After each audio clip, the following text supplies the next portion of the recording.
Welcome to the On Deck podcast for all your baseball DFS needs with your superstar host, fantasy baseball experts, Casey, Bubba, and Bogman. On Deck podcast is sponsored by LineStar app, the #1 top-rated data and analytics tool for daily fantasy sports.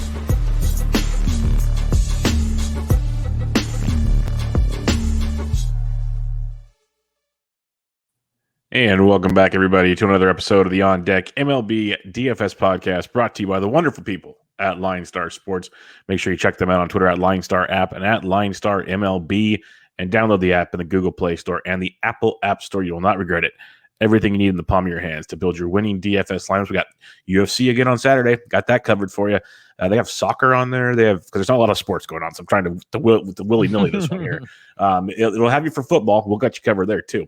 But lots of cool stuff. So go download the app and enjoy the goodies there. You can find myself on Twitter at BDentric, and my co-host, as always, giggling at me, as always, on Twitter at Bogman Sports. Scott Bogman, how we doing? I'm doing good. Diamondbacks unfortunately won. You know, I'm at that point where, I mean, you're already all the way in, just tank. So yeah. I'm rooting for the losses now, and they're beating the Pirates. They just swept them. They swept them. I know. It's terrible. So rooting for the losses. But Robbie Ray didn't look good tonight either. Nope. That was kind of surprising. He had an off night. Tim Anderson had a double, but didn't get me the homer. But other than that, pretty solid night. Yeah, Anderson should get one more at bat in the ninth, so you got that going for you. But he's got almost 20 DK points. Soto got over 10 DK points, so they didn't get the home runs, but they got you. They got you quality fantasy production right if you decided to play them. And that's what I always care about in the end. I'm like, as long as they did something, I knew we weren't far off. Anderson was good, stole a bag. I get 2 doubles. Like, he was really, really good. So your BVP man paid off for you once again.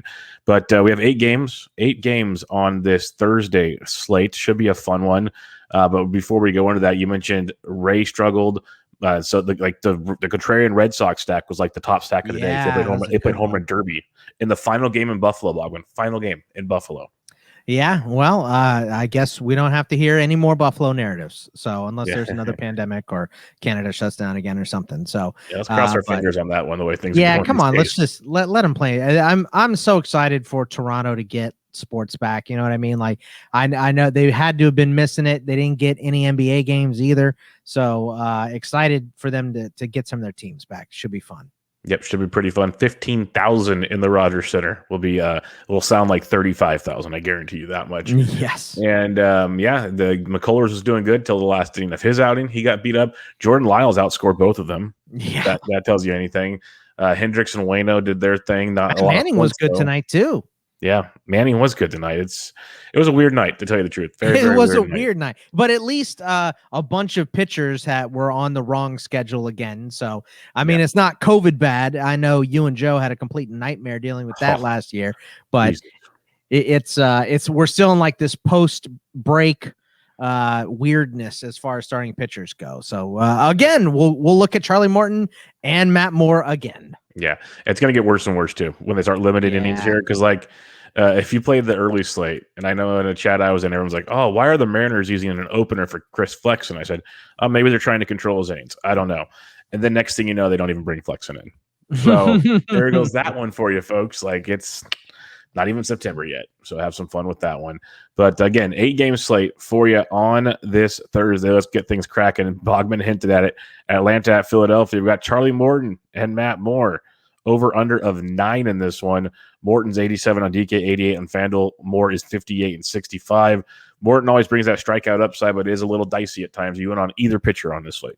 I think you can be in on Morton. I mean, look, like I said last night, Moore was pretty solid his last time out, and he did go 7 in his last start against. He didn't go 7. I'm sorry. He had 7 innings pitched against Atlanta this year. 1 start, 2 relief appearances, but 5 earned in those 7 innings. So I'm just not interested in Moore yet. I feel like this, if he plays well on the slate tonight, then I'll look for him in the next time he goes out. But I can't do it right now. So I'm going to stick with Morton and maybe some bats for Atlanta. Freddie Freeman, Jock Peterson, Austin Riley, Guillermo Heredia, all been hitting. If you don't want to go with Morton, Jankowski is cheap, and he's been smacking it. Andrew McCutcheon has been homering a bunch. Bryce Harper, JT Realmuto have been hitting as well. So Morton maybe in a couple spots, but pretty much bats here for me. Yeah, in a tournament, I can always go Morton just for the strikeout upside. And more often than not, when he doesn't get just shelled, he gets you like 15-plus points, which on a night like on Wednesday night would have been beautiful. So you can sign me up for that on Thursday as well. I'll take my chances. If you want to go Phillies bats, I get it. Citizen Bank Ballpark is a bandbox. So you got that going for you. And if you are playing the Braves, play Ozzie Albies because he hit like his 28th or 29th double on the year. I was looking at his stat line. He's got almost 65 RBIs, like 15, 16 homers. Dude's crushing it, and he loves hitting lefties. So if you are playing Atlanta, play some Ozzie Albies out there. But I don't mind Morton as an SP2 in a tournament on DraftKings. I could say on FanDuel also, if you want to get real frisky as your pitcher, he'll come in very, very low owned. So I could see that being fun. If he pays off, we've seen him go really high there. Yankees at Boston. We begin a 4-game series of 4.5 to 5 hour baseball games between this one, Jordan Montgomery and Tanner Houck. Montgomery 74 on DK, 78 on FanDuel, Houck 53 and 67. Any interest in either of these lefties? Not really. I mean, Montgomery, 3 of his last 4 have been quality, 12 innings pitched, 6 earned runs.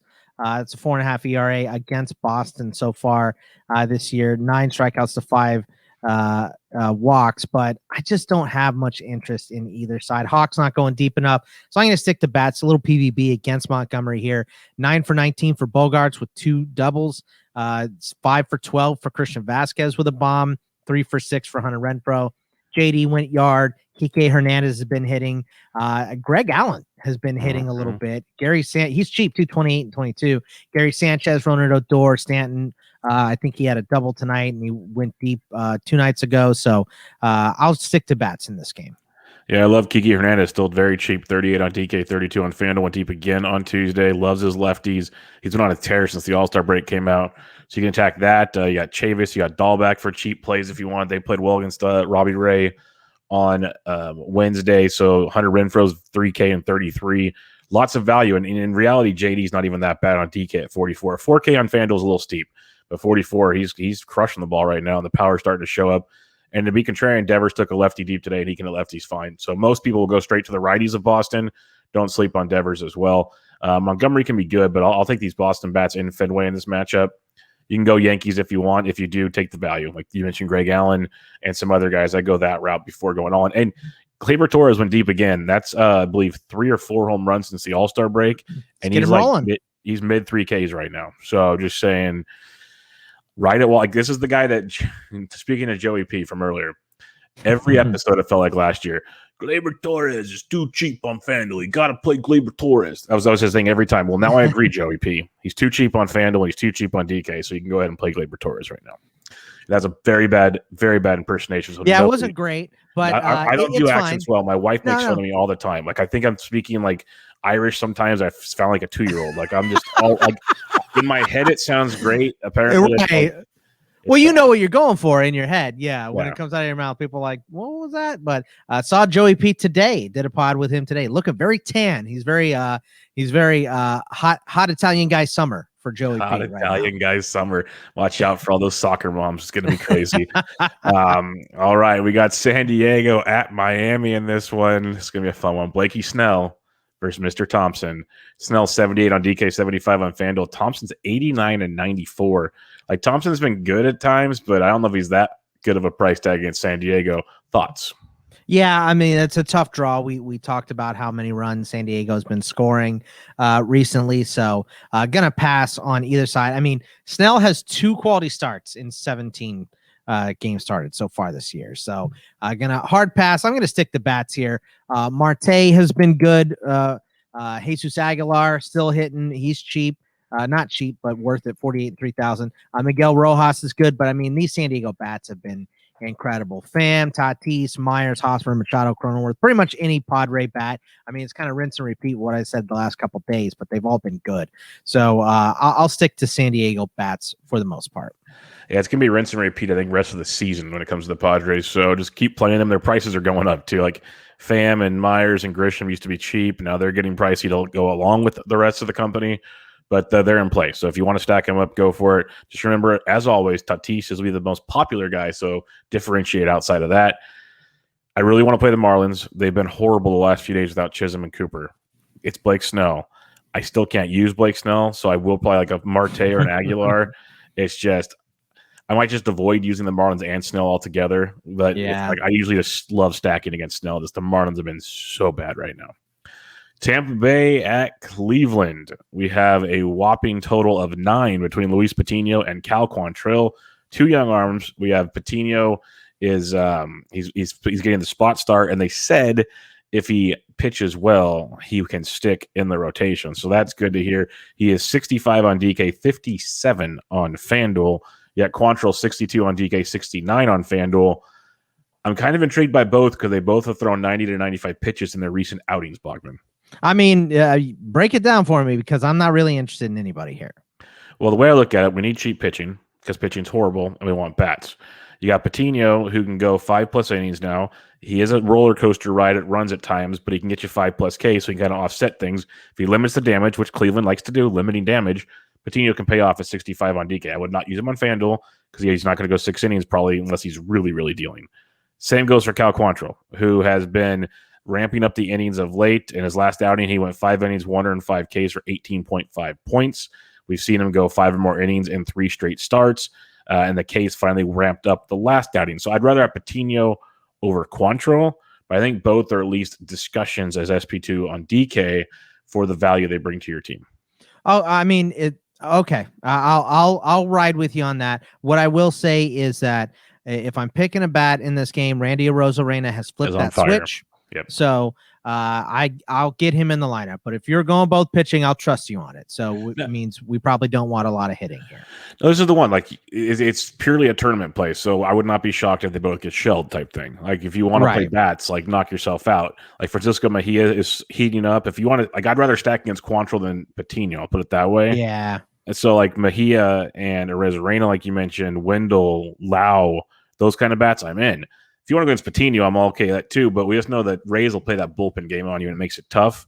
But you can go that way if you want. I really don't care. I just know that the Indians offense, I don't mind targeting it at all. All right, a couple more games to go here. Chicago at St. Louis. We have rivalry weekend upon us. Too bad the Giants already got theirs knocked out with the Doyers before that. But Alzolay versus Kim, over under of 8. Alzolay's 84 on DK, 74 on FanDuel. Kim 81 and 85. And honestly, Boggs, Kim's been pretty good lately. Yeah, I mean, he had a start on the 10th against Kim or against the Cubs. He went 6 innings, 7 strikeouts, 1 walk, no Ks. So, or no walks, excuse me. So I like him. I'm in on Kim today, which makes me out on Chicago bats. But I'll roll out Goldie again. Paul DeYoung's been hitting. O'Neill's been hitting a little bit. He's cheap, 36, 32. Bader's in lineup, 28 apiece. I like to get him in, so I'm with you. I'm Kim and St. Louis bats. Yep, I like Kim on this one. We're looking for pitching on an 8-game slate. He checks the boxes. I don't even mind him on a FanDuel if you want to roll the dice there. I'm more comfortable with him on DK because like you never know about the 6 innings with him. But he could get you some nice cheap. Like on FanDuel where he's priced, I'd still go Morton probably. But on DK, I like him quite a bit at $8,100. And like you said, that kind of takes Chicago out of the realm. And those Cardinals bats didn't do a ton against Hendricks. Didn't expect him to. But before that, they've been swinging it pretty well, especially Goldie, who's I think he's on like a 15-game hitting streak now or something. So ride the wave while you can. Angels at Minnesota. My good buddy Andrew Heaney takes the mound versus Kenta Maeda. Over under 9 on this one. Heaney 69 on DK, 71 on FanDuel. Maeda 9K and 8,100. Maeda's looks like he's getting healthy, Boggs. I mean, his last 3 starts, he has 25 strikeouts to 3 walks. So I like him. I'm in on him here. Donaldson, a little bit of track record against Heaney, 2-3 for 7 with a bomb. But after that, if you want to go to Minnesota bats, it's Polanco. Arise is banged up, but if he's in the lineup, he had like a slight knee thing. So if he's back in there at 35 and 27, he's a nice cheap option. I kind of like Sano against the lefty too. If you don't have any interest in Maeda, I mean, Ohtani obviously in play. Fletcher, we know with the hit streak. Brandon Marsh has been good as of recent, although 3 of his hits, I think, came in that first game. And then Jose Iglesias still hitting for a decent average too. So, but I like Maeda is probably my favorite buy in this game. And then Donaldson after him. Yeah, I like Maeda quite a bit as well. And at 81 on FanDuel, he's very cheap. That's a very good price tag. Donaldson's a great play. Don't forget about Wo Nelly versus a lefty. That's always a fun place to go. And pour one out for your Alex Kirilloff love because he's getting wrist surgery pretty. Now it makes sense why he wasn't hitting after his wrist injury because he was crushing it before that. So and Castellanos with the microfracture in his wrist, we found out today too. I was literally a side note here on Castellanos. I was making an outline for my next bench with Bubba, and I'm doing like recent news, and I'm sitting there going, "Man, they haven't put him on the IL, but he's only pinch hit like once, hasn't played since like the All-Star break. What's going on?" And like an hour later, fractured wrist. I'm like, "You mother!" Like, you guys, like it just keeps coming, folks. July 21st, it keeps coming. The nice thing is, like, every day guys are getting activated though, True. because so many are churning through this IL so fast. Every day someone's coming back, so and then half empty. Side note, did you see the sad Yerman Mercedes news that dropped about an hour ago? I mean, I don't believe it for a second. So, you know, I saw it, and I know he's in a bad spot right now and everything, and I can sympathize, but that dude will be back. Come on, give me a break. Yeah, I was surprised by that too. But back to the 8-game slate for your Thursday. 2 games to go. Check out Oakland at Seattle on this one. Hey, remember that Chris Flexen guy that didn't get to start? Well, he's starting on Thursday against Sean Manaea. Over under of 8 on this one. Manaea is 96 on DK, 91 on FanDuel. Flexen is 76 and 77. Flexen's been good enough to be intriguing to me. Yeah, he's had 3 quality starts in a row. He had a June 2nd start against Oakland with 6 innings, 5 earned, 3 strikeouts, 1 walk. But this is all about Sean Manaea, man. I mean, complete game shutout the last time he played Seattle. Obviously, Seattle is a different team than they were on June 2nd, but it was 9 innings, no earned, 8 strikeouts, and 2 walks. So we really like that. So I like Manaea in this one, obviously. Haniger hits him a little bit, though, 8 for 23 with a double and a triple. On the A side, Olsen, Seth Brown, Jed Lowry, Mark Canha is back, and he's hitting. Still really expensive on DK, though, 49.29. Ty France, Dylan Moore, and Kyle Seager if you're not buying into Manaea. But Manaea is one of my favorite pitchers tonight. Yeah, I'm going to play devil's advocate on this one because I agree with what Bogman said, but for those reasons, I think he's basically, let's say, be the Robbie Ray of this slate where everyone's going to want to play him. That's true. And I think Seattle's a fun spot here. You have Ty France, who's swinging a very good bat, so is Mitch Haniger. So you got those 2 going for you. And then you throw on Luis Torrens, who went deep again on Thursday. If you want the dirt minimum, Cal Raleigh has been catching and hitting the ball well. Then you can just mix and match some other Mariners. Like, you don't have to go all in, but I think like a Haniger, France, Torrens, you can go deeper if you want. But I think that alone, kind of how I felt about the Red Sox. I think Manaea is popular, and for good reasons. Like Bogman said, he's in a great spot. But if he slips up at all, it just takes you way above the field. So I just want to mention that part of it. But I wouldn't be shocked if Manaea goes like 6 or 7 strong. So, you got that going for you. Last but not least, on this 8-game slate, San Francisco Giants at the Los Angeles Dodgers. DeSclafani, Buehler, over under 8. Disco is 93 on DK, 99 on FanDuel. Buehler 10-5 and 10-6. 2 things.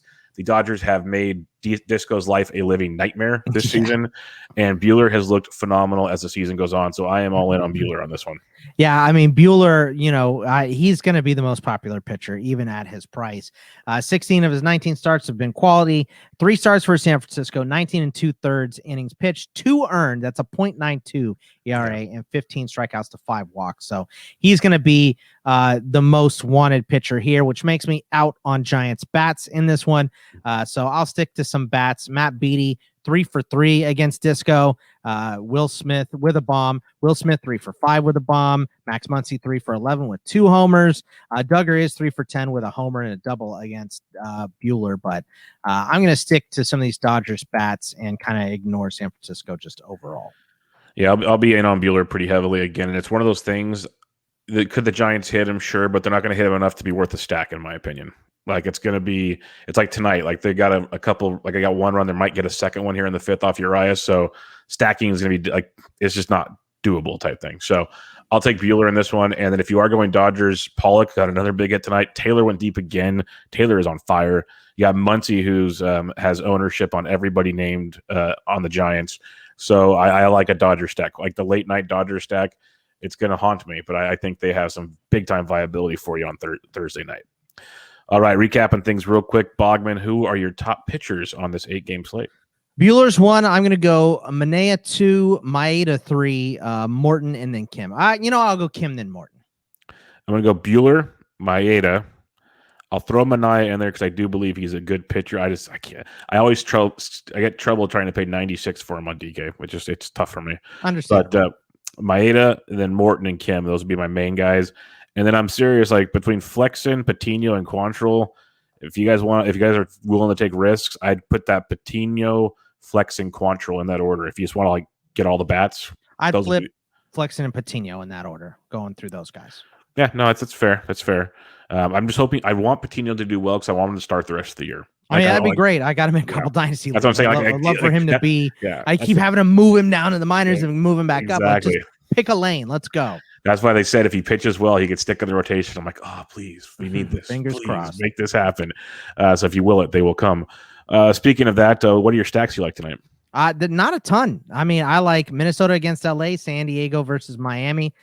That's about it for me. I guess maybe you could go with Boston against the Yankees if you wanted, because they were rocking tonight. But I think those are the only two I really like. Yeah, you got San Diego, you got Yankees, Boston. Those guys are in play for sure. Minnesota is in play. Dodgers. Yeah, but it's not as dominant. Like you could even say Dodgers. Yeah, you could say Atlanta, but I think I think Dodgers and like San Diego are my top ones, but that's like Captain Obvious stuff. Those are going to be the ones everyone goes for. So if you want to be different in any way, I still like that Seattle play. It feels like it's going to be one of those nights, but we'll see. Could be a complete dud, and you'll hear all about it on tomorrow night's show. But or you could just check out LineStar on Twitter because they'll update you every time nothing good happens for my lineups, because Minaya probably strikes them out and that's a headline, and then the A's win 3-0, that's a headline, those kind of things. So check out LineStar on Twitter at LineStar app and at LineStar MLB. They tweet out great stuff like that every time there's a home run. Boom, I have all their updates on my phone. It goes crazy, but check them out for that. And they tweet out the home run call of the day, where Bogman, myself, and Ryan Humphreys give our home run call of the day. They tweet it out. If you retweet it, 3 lucky retweeters get paired up with each one of us, and if our guy goes deep, you win some free swag. So Bogman, on Thursday, July 22nd, who was your home run call of the day? Give me Randy Arozarena against Quantrill. That's who I'm going to go with. He's white hot. We know what he can do when he gets on that streak, and he's on it right now. So let's go. Yeah, he is absolutely on fire right now, so I do not doubt you one bit on that one. And this one, folks, this tells you just how much I'm going to hate Thursday night. I'm going Max Muncy. Max Muncy versus Discofani. Like, he owns. It's like me picking Pollock the other day. What are we doing? It's happening, folks. It's happening. I might as well win some free swag for someone when I start crying and at night. So when the Dodgers take over first place because of a Max Muncy home run. So enjoy it, everybody. Bogman takes Arozarena. I take Muncy. See who Humphreys takes. It's going to be a fun 8-game slate. We'll be back to you guys on Friday with a full slate. Check out Bogman on Twitter at Bogman Sports. I'm at BDentric, and we'll catch you guys next time. See ya. Thank you for listening to the LineStar app On Deck podcast. Download LineStar app from the App Store or go to linestarapp.com for all your DFS baseball needs. If you love the On Deck podcast, support KC, Bubba, and Bogman by rating and subscribing. Good